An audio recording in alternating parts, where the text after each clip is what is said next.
Well, O State Nation, we almost got to experience what a victory felt like once again. In a season of consolation prizes, perhaps winning at halftime is kind of a big deal. We've been called a multitude of things: cardiac Cowboys, comeback Cowboys.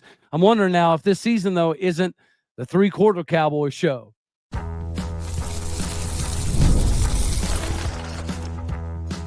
You are Locked On Oklahoma State, your daily podcast on the Oklahoma State Cowboys, part of the Locked On Podcast Network, your team every day. How are we feeling, Big 12 brethren? A shout out to all of the regulators. Welcome back to Locked On Oklahoma State, your top stop for all things Cowboy and Cowgirl related.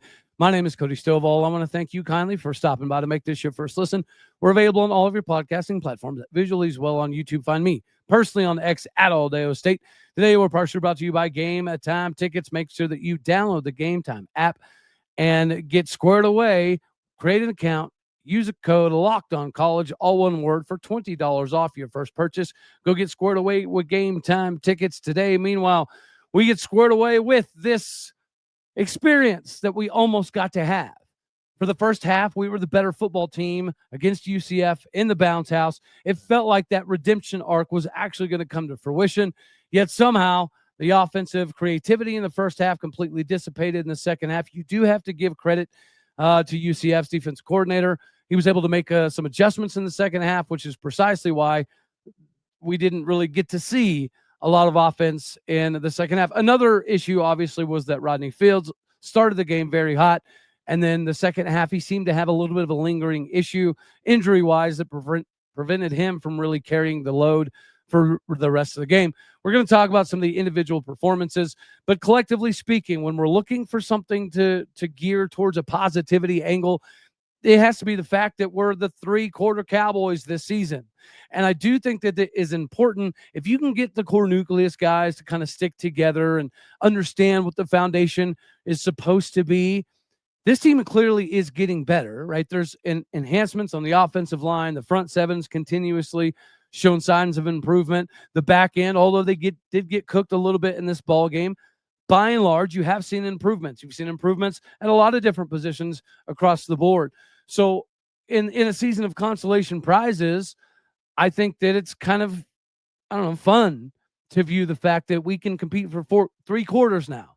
Because at the beginning of the season, outside of the first quarter, we weren't super competitive. So we went from a almost one quarter ball club to now this is a multitude of games where we've gone three quarters of playing some semblance of adequate football. If you were there for homecoming, that was three quarters of pretty decent football. Kansas, yeah, things got a little wiry late, but by and large, 2.5-ish quarters of fairly good quality football. Kansas State, over three quarters of quality football. And then now this game against UCF. This is almost three quarters, once again, of quality football. Unfortunately, there's only one game left. So having the ability or the time to continuously see improvements so we can maybe get four quarters of adequate football performed in the same ball game, it doesn't appear as though that's going to happen. But we have to acknowledge the fact that this team has shown improvement.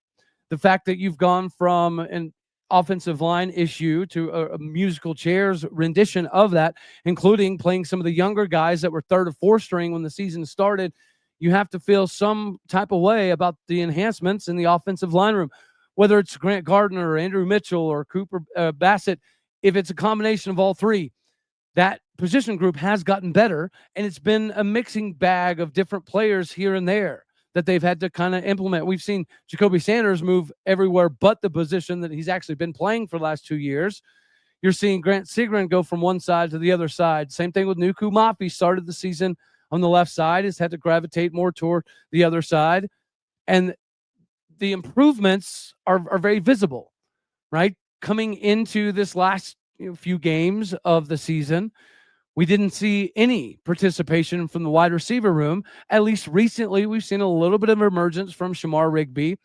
Gavin Freeman's kind of been the steady hand at wide receiver, but guys like Terrell Davis in the last couple games are showing us that they can do a little bit more. It's almost a shame that the season's coming to an end. At one point in time, you just want to quit the heartache and you just want to move on to the next chapter, especially now that we know that we're kind of at the tail end likely of this coaching search. And there's going to be a decent number of dudes that seemingly would like to stick around at Oklahoma State. Whenever you have a 1-win season, there is going to be some confusion on, an incessant need that some people have to keep a decent number of these guys together. But I do think that it's important numerically to have some of the building block dudes, knowing that you're going to have to bring in a significant number of transfer portal guys if you cannot bring in a coach that, has a good carve out of roster players that are moving with him. There's just so many things to take into consideration, but we have to be thankful. This week is about thankfulness. We have to be thankful that this team can now perform adequately for 3 quarters, because 2 months ago, that was a pipe dream, more or less. We have to be excited with the development of the offensive line. Whenever you see guys like Sidvini Hifili-Kafusi and Landon Dean and Kyron Duhon continuously make improvements, and you're seeing Deshaun Brown out there rocking and rolling, looking like he's more comfortable than he's ever been, that gives you some excitement. Ryan Osborne has been a name not only in recruiting but also in the locker room that carries a lot of weight. So perhaps that could be a position group that we need to kind of drill in on, potentially maybe having Ryan Osborne stick around, because you're definitely seeing the improvements there. The linebacker room, it's been led by and large by Brian McCoy this season, and Trip White has kind of mixed back and forth with Brandon Rawls. And I kind of like this rotation because Trip White and Brandon Rawls do a little bit of a different thing. So they provide a little bit of a different look. Brandon Rawls is going to be participating in the senior day stuff. But by and large, again, you have to see what Danian Fields has done and be appreciative of that individual play throughout the course of the season. Eric Fletcher, this is a dude that played wide receiver in high school, goes to East Carolina. They convert him to a corner, comes to Oklahoma State, still very new to him. And clearly when he's out there, he's making his presence felt, because you are seeing some of this, the buy-in kind of seep over, right? The tight end position. Quinn Stewart is somebody that will always be indebted to. That's the down part of having this terrible of a year, is there's going to be some guys that kind of get forgotten about. And Parker Robertson is going to be one of those individuals that, by and large, isn't going to be talked about a whole lot because it's a 1-win season, right? You're not traditionally talking about how great a roster is off of a 1-win team, and this is not going to be any exception. But you have seen players get better this season. The offensive line, I think the running back room, it's been a mixed bag. But now you're seeing Sesi Vailahi getting more carries, and for the most part, doing something with that. I'm excited about what this team could be because we're now seeing improvements. Whether Clint Bowen stays or Doug Meacham stays in different capacities, I don't know. But we can at least show appreciation for the guys who are clearly improving, and the ones who have seemingly bought into a completely different level. It does seem pretty visible out on the football field. You're getting more buy-in, and we are getting better. If the season were to be 9 more games, then I think we easily could be talking about Oklahoma State squeaking out a W. However, 2 months ago, it didn't look like we were even going to get close, right? So the fact that we've gone from a maybe 1-quarter team to a 3-quarter team is good. The offensive line is showing tons of improvement. That's good. So is the D-line. So is the linebackers, for the most part. You're seeing some individual talent out there at the cornerback position. You're seeing Rodney Fields continuously do his thing at the running back spot. Zane Flores is getting better. Is he a guy that's going to put the team on his back and lead you to a ton of victories? Maybe not, or at least maybe not at this point in his career. But all you can do in a crazy situation is hope for improvement. And typically when things go this haywire, you don't see a lot of improvement. So we have to be thankful that this coaching staff has gotten this team better.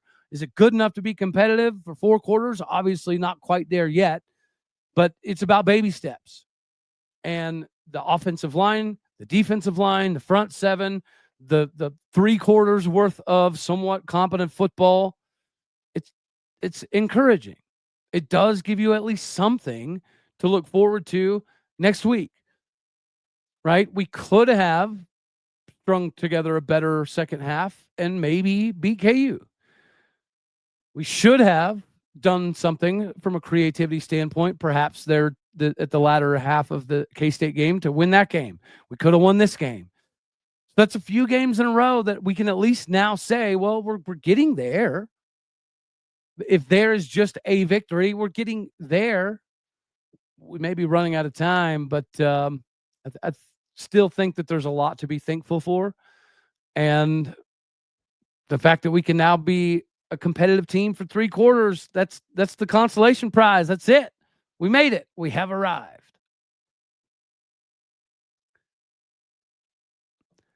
Ladies and gentlemen, whenever you are trying to get some project knocked out, especially now that the holiday season is upon us, that means it's time to get your home ready for every weather. Whether you need seating for guests, cozy new linens, or fun serveware for holiday hosting, Wayfair's Black Friday sale is here to help you shine up your space.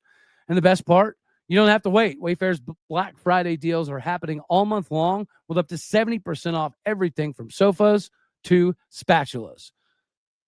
You're going to want to upgrade, especially whenever you got some family coming on through, and Wayfair can completely transform any room in your house. You're not going to believe how fast everything gets shipped. It's going to be here just in time for the holidays. Browsing through their site, it's super easy to find the pieces that actually fit your style. There's not everything just generic, right? They've got quality designs that feel very, very personal. So if you've ever hosted family for the holidays, you know how much of a difference it can make with just a few extra touches here and there around your humble abode. Wayfair makes all of that easy for you. So don't miss out on the Black Friday sales, especially the early Black Friday sales. Head on over to wayfair.com now to shop at Wayfair's Black Friday sale for up to 70% off. That is Wayfair, WAYFAIR.com. Head on over to Wayfair today because this sale ends December 7th. Wayfair to the MVPs. I know we have a game left, but I think it's pretty cut and dry. And we're also going to discuss some of the additional players that I think Oklahoma State should make sure they target very heavily in the reacquisition department. But as it pertains to the MVPs, we're going to do offensive MVP, defensive MVP, special teams MVP, and then an overall player of the year. So we'll kick this thing off. Offensive player of the year, we got it in. The Rodney Fields gear is here because he is the dude toting the rock for Oklahoma State. He hasn't even been healthy all season. It's been more or less, like 5 full games for Rodney Fields. And in that time, he's been able to catapult himself into the top 9 in the Big 12 in rushing, even though, again, he really didn't tote the rock for the first few games of the season. And then throughout the course of the season, he's had kind of games here and there where he had to sit out due to minor injuries. So we don't know what a fully healthy version of Rodney Fields Jr. could even look like, but we do know that an 85% version of Rodney Fields is easily one of the top running backs in the Big 12. At least we know that we're probably in pretty good hands moving forward if Rodney Fields is going to, in fact, stay home at Oklahoma State. The dude is number 9 in the Big 12 in rushing. He would probably be close to that 1,000-yard mark if he would have been available and healthy for the entirety of the season. So happy to see an Oklahoma product who's got a bunch of family members, not only close by, but also on the roster in Stillwater. It's great to see him get his shine and kind of implement himself as the guy moving forward. Because there is not going to be any Trent Hallen. So there's not going to be a Thunder and Lightning package, or at least I don't think there will be. That could have been utilized more this season. For whatever reason, it wasn't. So I'm assuming that there has to be an underlying reason for that. Thankfully, Rodney Fields has provided that spark that gives us enough hope and optimism as we tune in the game each weekend. So thank you, Rodney Fields Jr., for delivering for Oklahoma State. We have a rich tradition and crazy history of top-notch running backs. It appears as though Rodney Fields is going to fall in that Jaylen Warren, Justice Hill kind of category, especially if he can come back next season a little bit bigger, a little bit beefier, and a lot healthier. All right, so that's offensive MVP. Congratulations, Rodney Fields Jr. Defensive MVP. See, this is interesting. I went back and forth here, and I think you're going to understand why. At the end of the day, for the defensive MVP, I did think that it was applicable to go with Parker Robertson. And I went back and forth between Wendell Gregory and Parker Robertson. But at the end of the day, Parker Robertson actually does show up in more of the top 25 Big 12 statistics. So the tackles, sacks, tackles for loss, of course, that's going to be all Wendell Gregory's territory. But Parker Robertson just popped up top 20 in the Big 12 when it comes to tackles. He's also top 20 in the Big 12 tackles for loss. He's also in there for forced fumbles. He's such a disruptive force. If we're looking at somebody to carry that Cowboy culture banner, it's definitely Parker Robertson. And if we're looking at somebody from a film perspective that we can tune in or turn on for everybody that we're recruiting, not only through the high school ranks, but also in the transfer portal, if you want to have somebody's film playing consistently in the background of what we want in Stillwater America, it's got to be Parker Robertson. Parker Robertson has been that dude, has been leading the defense, and his story is remarkable. Back in the day where walk-ons was still a very realistic thing, he had to come on as a walk-on, and he never really wowed anybody with his strength and his skill and his speed, but he's a football player, as they talked about in the broadcast. He may not be the fastest or the strongest or have the best vertical, but if you throw football pads on him, he turns into a football player, and that's absolutely visible on the field.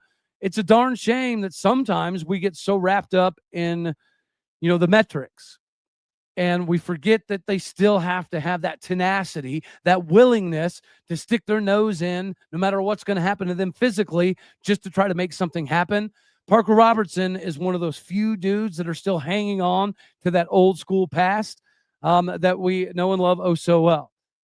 So thank you, Parker Robertson, for being the guy that's leading the way on the defensive side of the ball, not only in a lot of statistical categories, but clearly just being the presence and the leadership on that defense to kind of ingratiate the rest of the locker room with what Cowboy culture was supposed to always be.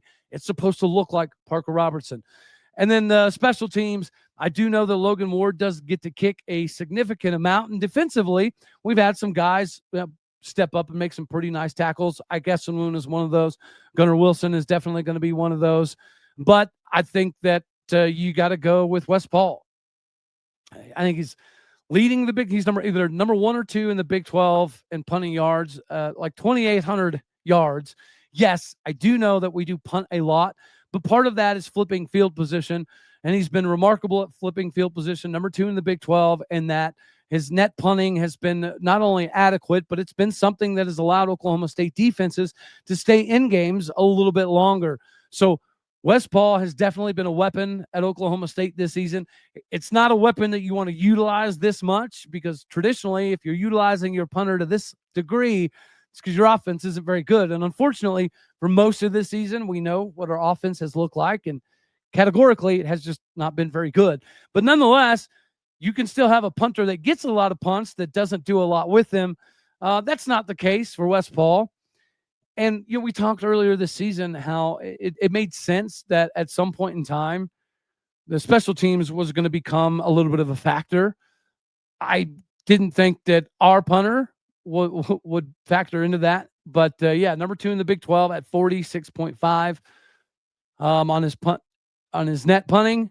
And Palmer Williams is number 1 at 46.8. So he's just barely second place in the Big 12. You never know. We've got another game left. Iowa State's got a pretty good defense. There is an opportunity for Wes Paul to end his career at Oklahoma State, or at least this season, 2025, as number 1 in the Big 12 and multiple punting metrics, because right now he's currently holding up number 2. And then lastly, the overall player of the year. See, I went back and forth with Parker Robertson and Wendell Gregory. Yes, he is him. He is the Ollie Gordon of this football team. So going into this next season, if the new staff is going to identify, a handful of dudes that you just have to make sure that you pitch the best, Wendell Gregory absolutely has to be there. The beauty of Wendell Gregory is he's only a redshirt freshman. So if we can convince Wendell Gregory to stick around and be part of the next iteration of the coaching staff at Oklahoma State, whatever that might look like, if he can be the Nick Martin, Malcolm Rodriguez level leader on the defensive side of the ball, we still have years of watching Wendell Gregory do the daggone thing. He's only going to get bigger, stronger, faster, likely going to get better. The cerebral side of the game is going to kind of fill in for him. and he's going to be an absolute weapon. But we also know every other team in the Big 12 and across the country can easily click on Oklahoma State and see that number 4 dude, he's a problem. That number 4 guy is who everybody in the country is going to come after. Surely we're very well aware of that, right? So whomever is in charge of the NIL moving forward needs to identify that Wendell Gregory can be that guy. Wendell Gregory can be the next big-time Cowboy linebacker. And speaking of, I watched the Steelers game the other day. Mason Rudolph, Jalen Warren looked pretty good. But also it was kind of nice to see an Amen and Bogmamiga. Like, that was some cool moments. Hearing a Cowboy, Mason Rudolph, hand off to a Cowboy, Jalen Warren, just to get tackled by the Cowboy linebacker, Amen and Bogmamiga for the Bears. Pretty cool stuff. So we've shown recently that we have the ability to develop top-notch linebackers. Wendell Gregory could fall into that mold. And surely we're very well aware that every team in the country that has the ability or a need for linebackers is definitely going to be beating at our door to try to holler at Wendell Gregory. So congratulations, Rodney Fields, Parker Robertson, Wes Paul, and Wendell Gregory. Before we skedaddle on off of here, we got to talk about game time tickets.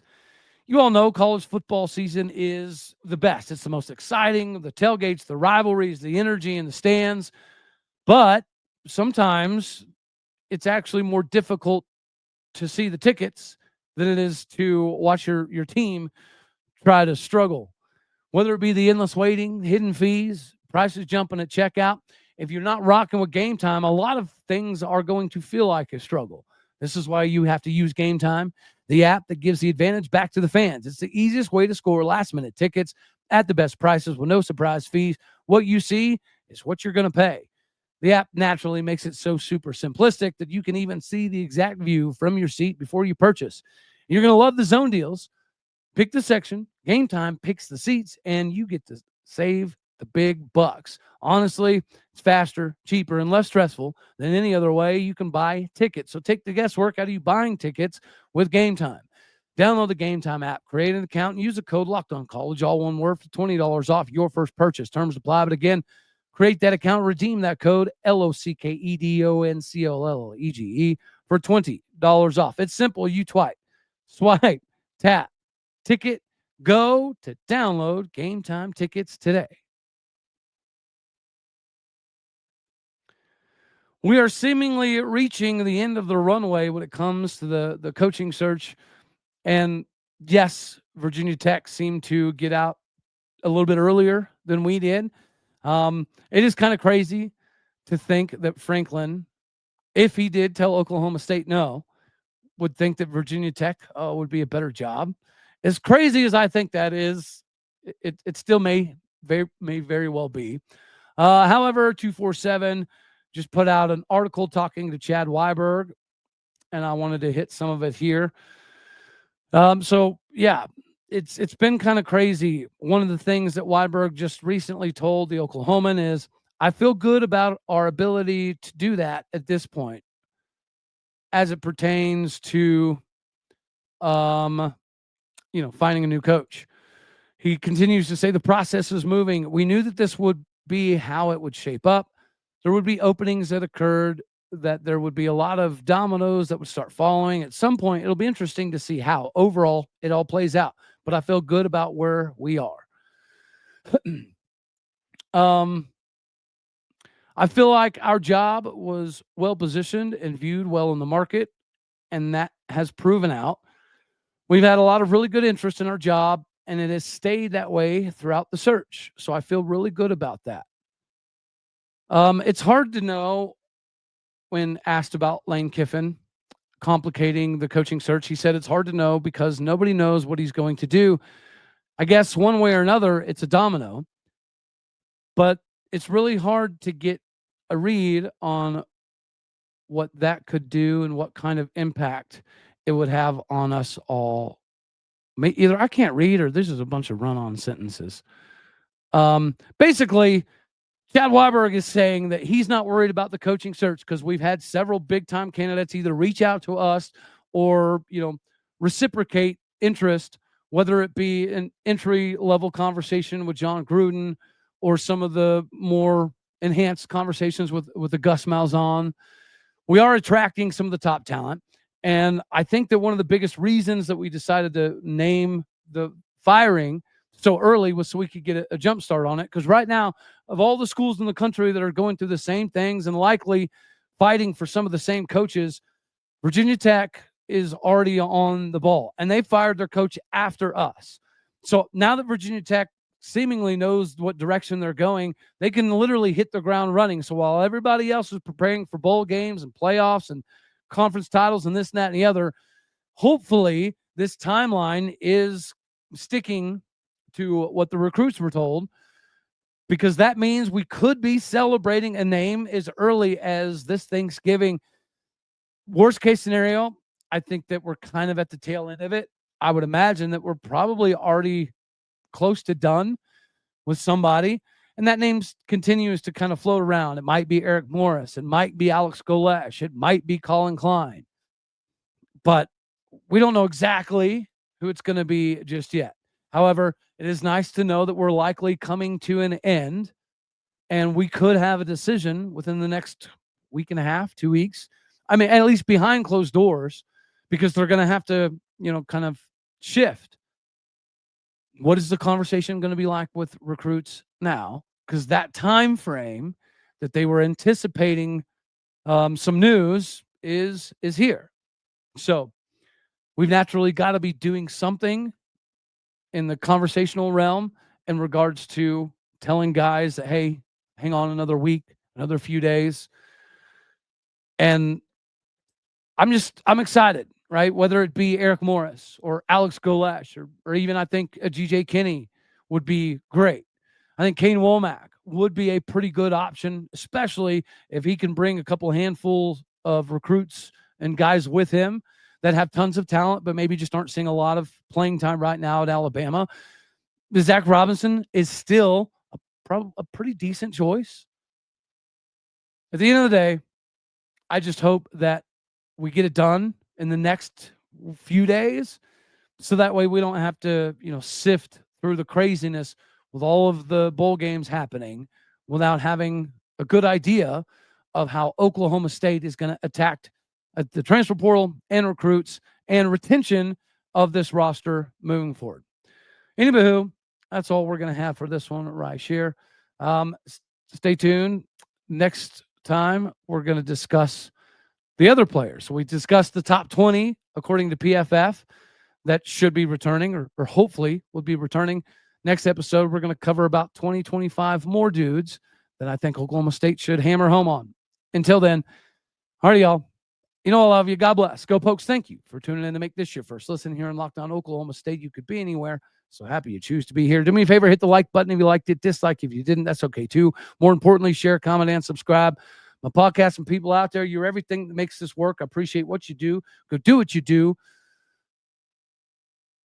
Leave some stars. Hit some reviews. All right, y'all.